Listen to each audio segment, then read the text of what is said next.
UGC कायदा हा विद्यार्थ्यांच्या कल्याणासाठी आहे। काही लोक या कायद्याला अत्यंत घाबरल्या मनापासून बघत आहे, पण हा कायदा समान आणि समानता आणण्यासाठी आहे, विद्यार्थ्यांमध्ये जागरूकता आणण्यासाठी आहे। भरपूर लोक फ्रॉड करतात, हे त्यांना रोखण्यासाठी आहे।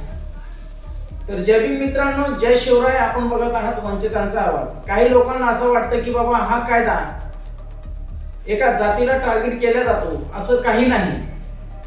हा कायदा समान आहे, हा कायद्यामध्ये सगळ्यांना बरोबर अधिकार आहे। पण काही लोकांच्या पोटात दुखत आहे की हा कायदा आमच्या विरोधात आहे।